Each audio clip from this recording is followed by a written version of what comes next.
All right, fashion brand founders and owners. This video, I cover how we structure and scale top of funnel campaigns that convert new customers profitably on Meta.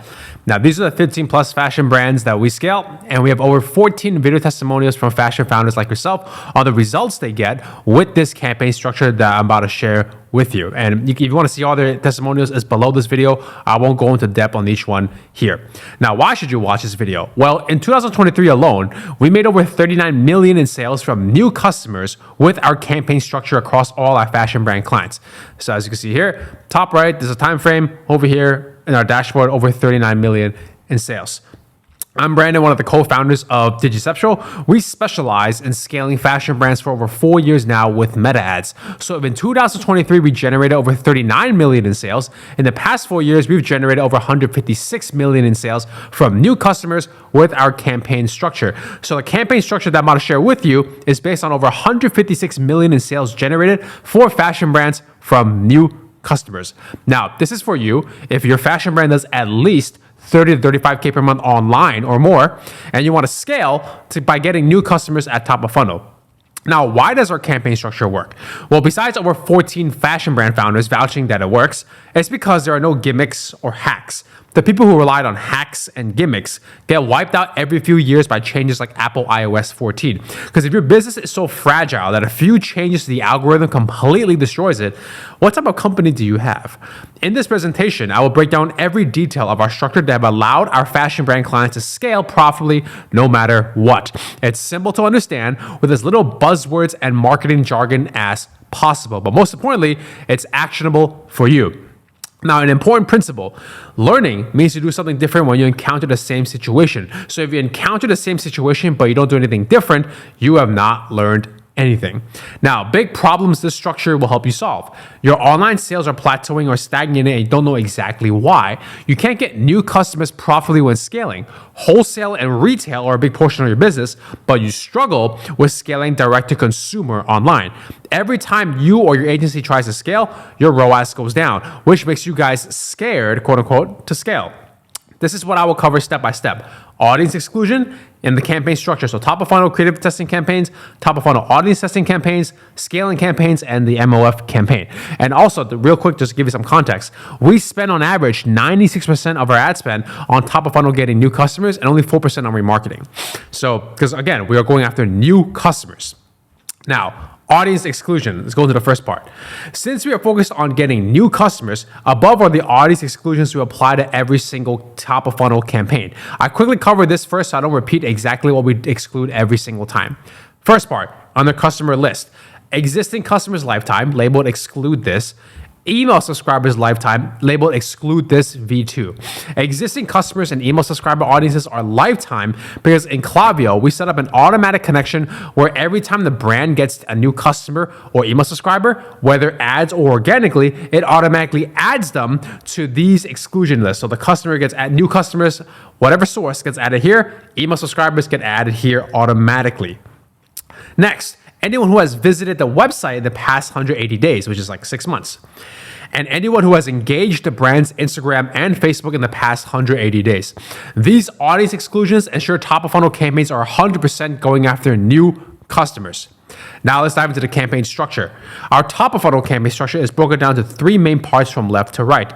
Top of funnel creative testing campaign, audience testing campaigns, and scaling campaigns. I'll cover each of them left to right.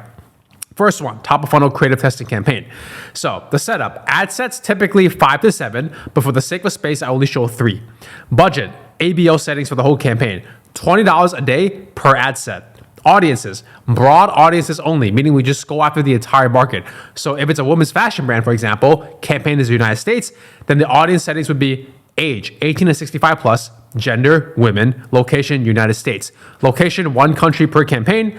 Ads, each ad set of 6 ads, 6 is enough. So again, look, here's the campaign, ABO settings, 1 country, every ad set, $20 a day, broad audiences, 6 ads in each ad set. This part's a bit cut off, but you get the point, it's the same thing.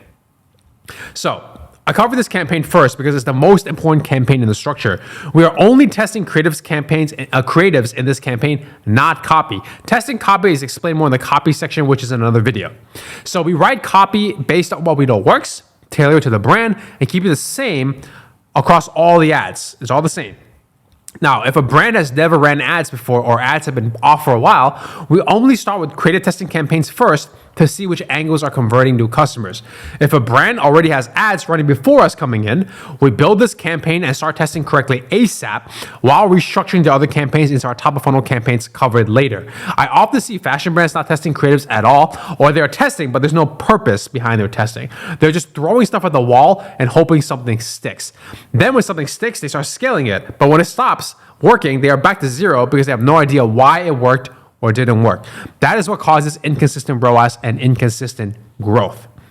Because now, in a creative testing campaign, each ad set represents one specific angle we are testing. So, for example, angle 1, angle 2, angle 3. The ads in each ad set are used to validate if the angles convert or not. So, for example, if one of the angles we are testing is showing jewelry on a model, all ad creatives in this ad set will have this angle on it. For example, this creative here, you see the jewelry here, on her ears and on her neck. After every 3 to 4 days, we review the results and we get either two outcomes. Outcome 1, at least one of these 6 ads are converting. That means the angle works. Outcome 2, none of the ads in the ad set are converting, and the ad set totals impressions are under 4,000. This means the angle doesn't work, so we turn the ad set off and test another angle. Now, tracking test. We have a simple Google Sheet with 3 columns. Angles that convert, angles that didn't convert, what angles we are testing next. It's very simple to make. After every creative test, we always track the results in angles that convert and angles that didn't convert in the creative testing sheet. This way, we stay organized and not test something we've already tested, which is wasting money. We share the sheet with the brand so they have the data too. Then we list out what angles are going to test next in the sheet and launch these new tests in a top of funnel creative testing campaign to test more angles. Every 3 to 4 days, we launch new creative ads, testing ads. It never stops because of the unfair advantage it brings, especially if a fashion brand client sells the same or similar products year round. This is what the unfair advantage is. The more we test, the more us and the brand understand what angles get new customers to buy, which means the more new creatives will convert. By understanding what angles get new customers to buy, the brand is more efficient now because they aren't guessing and wasting money on what may work when making new creatives, which is what most fashion brands do. Instead, the brand knows exactly what angles work and they include them in new creatives. So that means the more we test, the more we understand what angles get customers to buy, the more new creatives will convert. It's a compounding benefit, which is why you see the arrows, it cycles upon itself and it compounds. Here's an example to drive this home. So Dior has been advertising their fragrance Sauvage for over 7 years straight with this angle. Each ad seems different, but they all actually have converting angles repeated every single time. So these are some of Dior Sauvage's converting angles. Johnny Depp himself, right? Depp-specific hairstyle. You can see a certain vibe, and it's always the same cut. You can see Depp-specific jewelry and accessories. There's no shiny diamonds or gold. It's like beads. You can see like beads here, beads here, beads here. It's the same thing. Depp-specific mustache and beard. It's literally the same thing. I don't know if the video is a bit cut off on the left, but it's the same thing. Depp always shows his specific tattoos, and they're always the same. Look at his hand, same tattoos, and it's always that specific style too. His clothing isn't fancy; it's loose and wild, and it's always shades of blue. His skin is always showing below his head. He's never fully covered up. He's almost always in nature. And color, the ads always have shades of blue. So with all the money Dior has, why don't they change their ad every single year? Why don't they change celebrities every year or a couple of years? Why don't they refresh creatives, quote unquote? Because the bottom line is, these angles gets people to buy every single year. The product Sauvage is proven to sell. The ad angles are proven to sell. So Dior just simply does more of what is proven to sell. And for fashion brands who sell the same or similar products every year, products year round, we have one fashion brand client where the exact same ad angle has been converting for over 3 years straight. All we do is continuously find new audiences, covered in the next section, to serve this ad angle to, and they too will convert because we have an ad angle that works, so we just do more of what works. That is the unfair advantage that results from creative testing, and that is why this is the most important campaign. Now, next campaign, TOF audience testing campaigns. We only move to audience testing once we have at least 5 converting ads from the creative testing campaign. It doesn't have to be 5 converting ads from the same ad set, just 5 converting ads. The reason why is if the ads do or don't convert, we know it's 100% because of the audience, which is why creative testing comes first before audience testing. In audience testing, we are only testing interest and lookalike audiences. Interest audiences and lookalike audiences testing are in separate testing campaigns. Broad audience doesn't need to be tested here because, one, it's already proven to convert from the converting ads in the creative testing campaign. Two, broad audience is the only type of audience that refreshes automatically by Meta because it's the entire market. So I covered both interest and lookalike audiences in this one section because the strategy is the same. So here's the setup. Ad sets, one interest or lookalike audience per ad set, 3 ad sets minimum. Budget, the campaign is ABO, $20 a day in ad spend per ad set. Audience, each audience must have a size of 10 million minimum. Age depends on the market, the brand's market. Gender depends on the brand's market. Location, the top 3 markets or the main market of the brand. So the brand's top selling countries are the US, UK, Australia. Then we put US, UK, Australia in one ad set. If the brand sells only to the US, then it's only the US. Ads, 5 converting ads in each ad set. So here's how quickly it looks like, right? Ad set. Budget, $20 a day. Audience, 1 interest or lookalike, depending on which campaign this is. Location, the brand's market, 6 ads. So now, I put 5 ads here, but 6 is fine too. Now for lookalike audiences, we test 1%, 3%, 5%, 7%, and 10% of each of these below. So purchases, purchase in the last 30 days, 60 days, 90 days, 180 days, 365 days.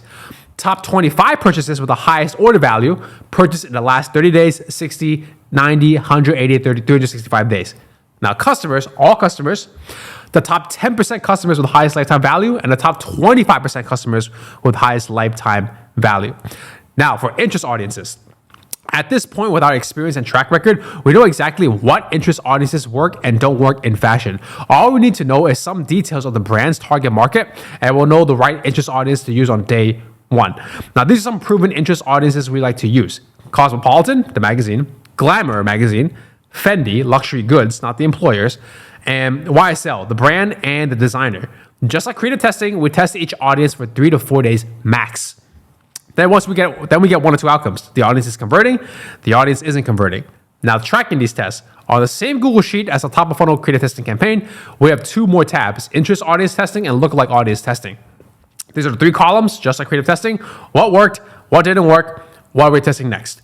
After every test, we track what worked, what didn't work, and list out what we are testing next. If the audience is converting and we keep it running, then we will use them in our TOF scaling campaigns covered next. If the audience isn't converting, we turn it off. Then we repeat the audience testing process.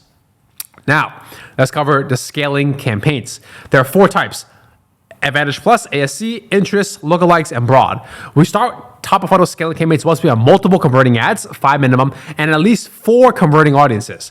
And I'll cover each scaling campaign from left to right. Now, Advantage Plus scaling campaign, also known as ASC. Here's a setup: 1 ad set per campaign. Budget, ABO settings for the campaign. Ad spend starts at $500 a day. Audiences, Meta chooses with our audience exclusion settings. Age, Meta chooses based on data. Gender, Meta chooses based on data. Location, 1 country per ASC campaign. Ads, 5 converting ads. ASC is where Meta takes most control of the ads to help us scale. It's helpful, but there's a caveat. We can't choose what specific audiences Meta goes after. Meta chooses instead. So it's crucial to have the audience exclusions. Otherwise, ASC just becomes a remarketing and retargeting campaign in disguise. How? Because from Meta's perspective, they will go after audiences that will get the highest ROAS, engagements, and clicks, which would be existing customers. So as long as it's getting the highest ROAS, it just keeps spending. It doesn't know what retargeting and remarketing is because it's just an algorithm. So it's up to us to give it direction to get the results we want. ASC campaigns are just a cherry on top for us because Meta has the most control. We focus on what we control the most, which are the 3 other scaling campaigns. We don't only use ASC campaigns because if Meta decides to change ASC or take it away, we are safe with our own scaling campaigns. Now, TOF interest and lookalike scaling campaigns. The setup and strategy for interest and lookalike scaling campaigns are the same, so I'll cover both in one section. However, they are always in separate campaigns, not together. So interest audience are only in interest audience scaling campaigns. Same goes for lookalikes. Now, the setup. Ad set. We duplicate the same ad set with the same ads 4 times to get 5 ad sets total. So you can see the times 4 over here. Budget. CBO. The campaign is CBO settings. Campaign ad spend starts at $500 a day.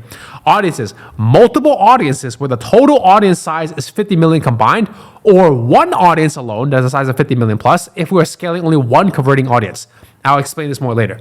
Audiences are the same in all 5 ad sets.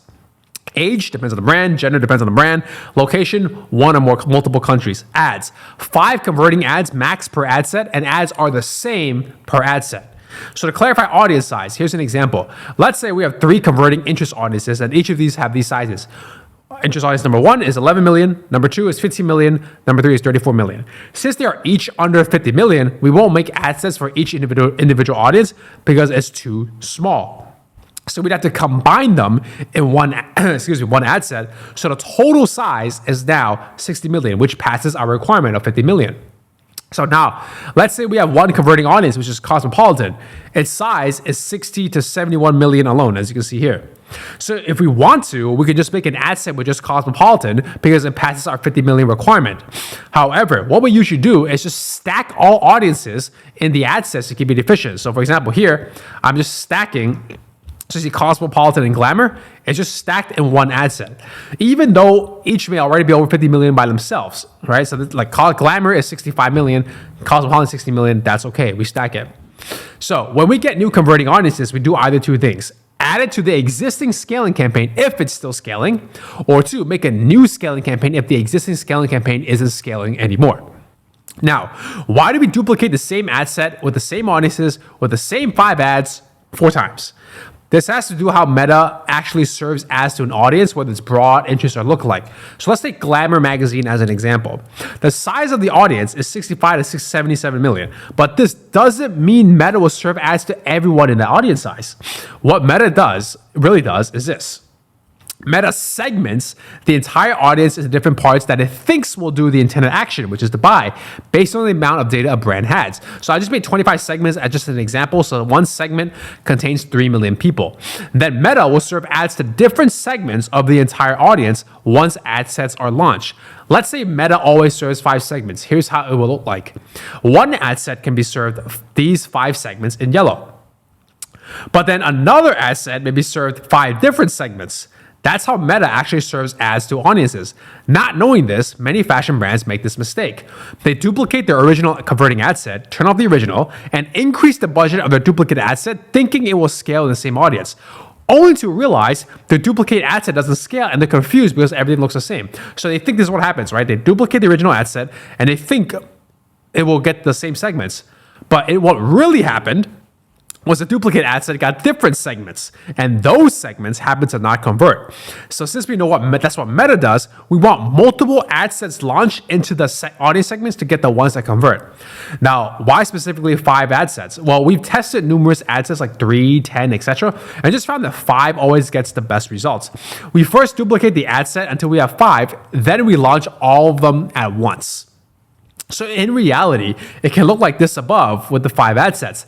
Each ad set will either get completely different segments or some overlapping segments. Now, does this mean every single ad set will convert properly?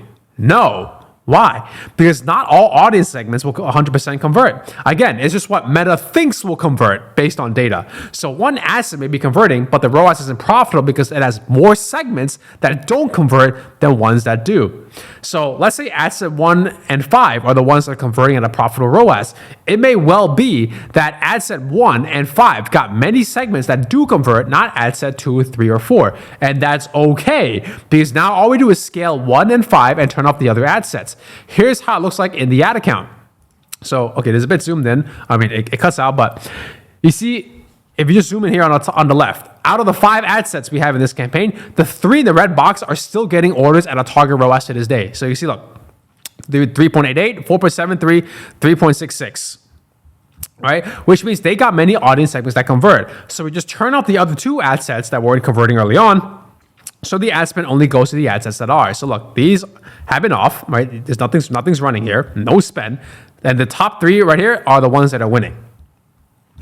Next, top of funnel broad scaling campaigns. Setup here, ad sets. Again, 5 ad sets minimum. We duplicate the ad set 4 times. Budget, the settings now, this campaign is ABO, and it's $75 a day per ad set. Audiences, no interest, custom, or lookalike audiences, right? This is broad. Age, gender, location depends on the brand. Ads, 5 converting ad sets per ad set. All ads are the same per ad set. Here's how it looks like in the ad set for a broad audience. We don't add any custom audiences, interest audience, or lookalike audiences. We just add the age range, gender, and location depending on the brand's market. Again, we've already proven that broad audiences work because we've got converting ads from the creative testing campaigns. One broad audience is enough because the audience is the entire market. So how do we scale top of funnel scaling campaigns? As long as the ROAS targets are there, our go-to method is increasing spend by 20% a day. If a brand wants to scale more aggressively or we see good opportunities in the market, these are other two methods we use. Oh, I have a duplicate there, but here's vertical scaling. We increase ad spend by 30% every 48 hours. It has to be every 48 hours to make sure ROAS is stable. If it is, we keep repeating this process as long as ROAS stays stable every time. Next is called quick fire scaling. We increase ad spend by 20%. Wait 2 minutes and then increase again by 20% if the learning phase does not reset. And we keep repeating this as long as learning phase does not reset. So now, top of funnel campaign summary. The foundation starts with a top of funnel creative testing campaign. We are constantly testing angles to understand what gets new customers to buy and getting new converting ads. Then we take those converting ads and constantly test new audiences in the top of funnel audience testing campaign to get more converting audiences. Once we have more converting audiences with converting ads, we scale them in the top of funnel scaling campaigns with ASC, interest, lookalike, and broad campaigns. That is how our top of funnel campaigns systematically build on top of each other and scale all our fashion brand clients. Now, MOF campaign, main setup, ad set, 2 ad sets, budget, ABO settings for the campaign. Campaign ad spend is on average 4% of total monthly spend because again, we spend on average 96% of the ad spend on getting new customers, top of funnel. Now with this 4%, we divide it equally between the 2 ad sets. So 2% on this one, 2% on this one. Audiences, anyone who has engaged with Facebook and Instagram and who has visited a website in the past 180 days. Again, remember, audience exclusion doesn't apply here because this is an MOF campaign. Age, gender, depends on the brand. Location, 1 or more countries, depends on the brand. Ads, 5 ads per ad set. Each audience is its own ad set. So again, Facebook and Instagram engagement is 1. Website visitors is in 1. For the ads, we mainly use creatives that show positive reviews and testimonials about the brand. Sometimes we also mix the top performing ads from TOF scaling campaigns. So that just comes down to testing. Now, if a brand's top performing ad are mostly video, then we'll add a 3rd ad set that targets people who have viewed 25% of any video, as you can see here. So if we use that, then the budget is now split 3 ways evenly between the 3 ad sets, which is roughly 1.3% per ad set. So in summary, only one MOF campaign is needed. It's simply used to retarget people who have engaged or visited the website to buy. Again, this is the least focused part of our strategy, so it has the least amount of spend. So if you are interested in us building this structure for you and getting your results on a silver platter, book a call with me now by clicking the book a call button below this video. That summarizes I will apply this entire campaign structure strategy that I just went over to your brand and scale it. Here are some fashion brand client results with this structure. You can see here, this one in January 28 to February 26, 2024, we spent 17.4K at a 6.93 ROAS at 121K return. This one, same time frame, we spent 44.8K at a 3.8 ROAS at 170K return. There's more fashion brand client results with this structure. Same time frame, this one is a European brand, 15K spent, 4.57 return at a 70K euro return. This one spent 36.2K at 8.27 return at a 299K return. Here again, these are 15 plus fashion brands we scale. We have over 14 video testimonials from fashion founders like yourself on the results and experience with this strategy and this campaign structure. And yeah, so again, if you are interested in us building this structure for you and getting results on a silver platter, book a call with me now by clicking the book a call button below this video, and I'll see you soon.